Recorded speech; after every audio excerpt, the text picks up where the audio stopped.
उच्च शिक्षा विभाग की मान्यता को लेकर जिस प्रकार से घोटाले हुए हैं, जीवाजी यूनिवर्सिटी और रीवा यूनिवर्सिटी में बिना मान्यता के ही कॉलेजों में एडमिशन दे दिए हैं, उसी प्रकार हम आपको बता दें कि मध्य प्रदेश नर्सिंग काउंसिल एक बार फिर सवालों के घेरे में है।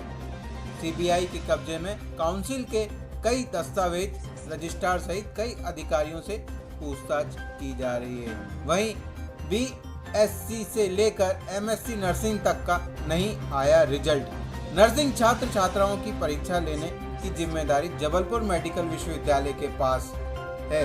बीते 4 वर्षों से परीक्षा समय पर नहीं हो रही है। अभी सत्र 2020 और 21, सत्र 2021 और 22 और सत्र 2022 और 23 की परीक्षाओं के रिजल्ट आना शेष हैं। वहीं हम आपको बता दें कि आम आदमी पार्टी जिला उपाध्यक्ष प्रदीप खंडेलवाल ने इसको लेकर शिकायत की है। हाँ, और यह भी बताना चाहेंगे कि क्या कहा जितेंद्र शुक्ला ने, चलिए हम आपको सुनाते हैं। परंतु एक बड़ा सवाल यह उठता है कि छात्रों के भविष्य से क्यों खिलवाड़ कर रही है।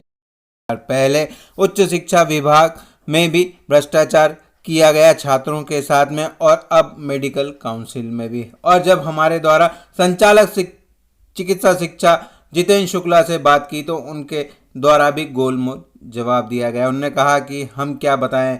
और वहीं जब हम योगेश शर्मा नर्सिंग से बात करी तो उनने भी हमें सही से जवाब नहीं दिया। उन्होंने कहा कि हम मीटिंग में हैं, और हम जब कमिश्नर संजय गोयल के पास गए तो वो ऑफिस में मौजूद नहीं है। चलिए हम आपको दिखाते हैं कि जितेंद्र शुक्ला संचालक चिकित्सा शिक्षा ने क्या कहा कोटक मीडिया की इस रिपोर्ट में। कुछ जीरो ईयर की बात हुई है कि भाई जीरो ईयर सेशन जो है उसको 2021 और 22 को है जो उसको बंद करने की मांग की जा रही है, और योगेश शर्मा जी के द्वारा भी लेटर लिखाया हुआ है सरकार को। इसमें आपका क्या कहना है सर? देखिए, जीरो ईयर की मांग कुछ नर्सिंग कॉलेज संस्थापक आके कर तो जरूर रहे हैं, लेकिन यह नीतिगत निर्णय है, शासन का निर्णय रहेगा। इसमें मैं कोई कमेंट इसमें अभी नहीं कर सकता।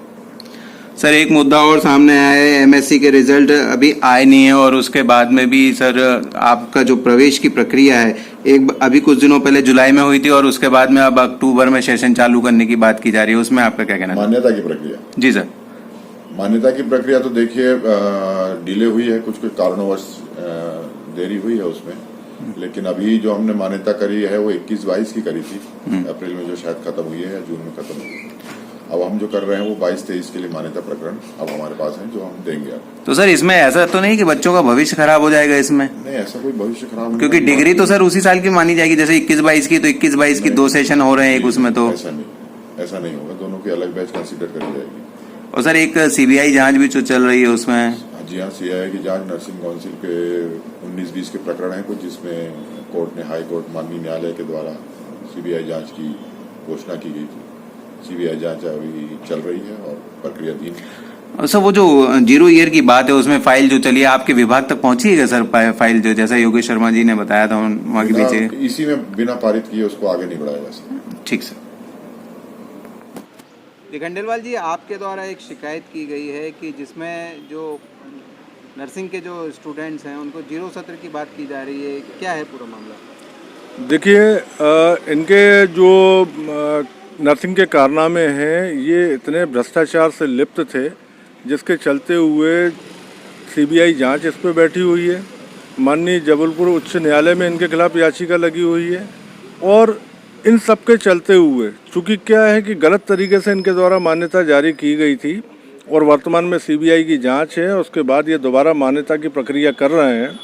अब इस मान्यता की प्रक्रिया के बाद मान लीजिए अगर सीबीआई में अगर नर्सिंग रजिस्ट्रार दोषी पाए जाते हैं और सारे के सारे मामले इनके जो है कहीं ना कहीं गड़बड़ी के तहत भ्रष्टाचार में लिप्त पाए जाते हैं, और अगर सीबीआई इन पे एक्शन लेता है तो इनके द्वारा दी गई मान्यता वैसे ही स्वतः निरस्त हो जाएगी।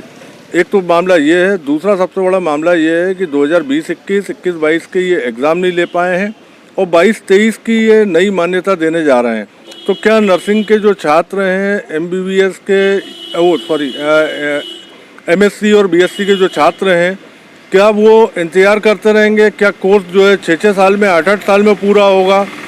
लगातार इनकी भ्रांतियों के चलते हुए हमारे द्वारा शिकायत की गई, और इस सत्र को जीरो करने की मांग इसलिए की गई है कि जिसमें आपको जो नियम बनाने हैं सुधार लें, सारे नियम बना करके तरीके से परिष्कृत करके इस कोर्स को लागू करें, जिससे लगातार छात्र जो है अपना समय से एग्ज़ाम दे सकें और समय से अपनी नौकरी वगैरह जो उनको करनी है वो कर सकें। अच्छा, एक बात बताइए कि जुलाई और अक्टूबर में एक ही साल में 2 सत्र, ये कैसे मुमकिन हो सकता है कि परीक्षाएं करवा रहे हैं और अभी रिजल्ट घोषित नहीं हुआ है उसके बावजूद भी? बिल्कुल आपका कहना सही है कि जब पुराने हमारी डिमांड इनसे यही थी कि वर्तमान सत्र को 0 घोषित किया जाए, क्योंकि जब आप पुराने एग्ज़ाम नहीं करवा पा रहे हैं तो इन फ्यूचर आप जो है और 1 साल का बच्चा आप ऐड करने चले जा रहे हैं। दूसरा जो आपका भी कहना था कि एक मान्यता इनने अप्रैल के आसपास दी है और दूसरी मान्यता ये अक्टूबर में देने जा रहे हैं, तो जो कॉलेज वाले हैं उनके लिए ऑलरेडी परेशानी का सबब बन जाएगा।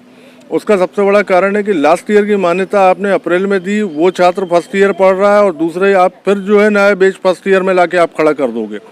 तीसरा इसमें सबसे बड़ी बात यह है कि 31 अक्टूबर इसमें लास्ट डेट रखी गई है, जो कि कहीं से कहीं तक संभव नहीं है कि पहले आप जो है आईएनसी जाइए, आईएनसी जाकर के आप एप्लीकेशन लीजिए, उसके बाद आप जो है अपने एडमिशन कीजिए, फिर आपको मेडिकल यूनिवर्सिटी जबलपुर आपको एप्लीकेशन देगी, उसके बाद आप पढ़ा पाएंगे, तो वो संभव नहीं है। इन सब चीज़ को भ्रांतियों को देखते हुए, चूँकि ये क्या सारी गड़बड़ियाँ सरकारी स्तर पे हो रही हैं और ठीक ढंग से समय से नियम नहीं बना पा रहे हैं और नियम का सही ढंग से पालन नहीं हो पा रहा है, जिसके चलते हुए हज़ारों बच्चों का भविष्य दांव पे लग गया है और ये आने वाले समय में ना हो, इसलिए वर्तमान में हमने 0 सत्र की मांग की है। और दूसरा यहाँ कहना मेरा ये है कि जो अभी आज ही मैंने कहीं ग्वालियर CMHO की चिट्ठी पढ़ी जिसमें वो अस्पतालों की मान्यता समाप्त करने की बात कर रहे थे, तो क्या उनने आँख मूंद के मान्यता जारी की अस्पतालों को? किस तरीके से उनने हॉस्पिटल जो है देखे और किस तरीके से उनके द्वारा जो है हॉस्पिटलों को अनुमति दे दी गई खोले जाने की। और आज जब CBI जांच हो रही है तो ऐसे में इनकी भी आंख खुलती है और ये कहते हैं कि अस्पताल अपने निरीक्षण कराएं, नहीं तो हम उनके अनुमतियां निरस्त कर देंगे। तो अनुमतियां निरस्त करने का निरीक्षण कराने से क्या औचित्य निकल के आ रहा है? क्यों CMHO ग्वालियर के खिलाफ भी कार्रवाई नहीं हो रही है? अतः हमारा ये है कि देखिए, सबसे पहले तो जो है नर्सिंग सत्र को 0 किया जाए और दूसरा जो है CMHO ग्वालियर के खिलाफ भी कार्रवाई की जाए। और तीसरा इसमें मेरा कहना ये है कि जितना भ्रष्टाचार, अगर आप निजी नर्सिंग कॉलेज की बात कर रहे हैं, जितना भ्रष्टाचार निजी नर्सिंग कॉलेजेस में है उससे कई गुना अधिक भ्रष्टाचार जो है सरकारी नर्सिंग कॉलेजेस में है। वहाँ स्टाफ उपलब्ध नहीं है, वहाँ एडमिशन पहले हो जाते हैं और उसके बाद उसको स्टाफ की भर्ती का निकाला जाता है। कुछ डॉक्यूमेंट्स मेरे पास अभी ऐसे मौजूद हैं कि जिसमें 1 साल पहले GMC भोपाल में संचालित हो रहे नर्सिंग कॉलेज को अनुमति जारी की गई थी और उसमें स्टाफ नहीं था।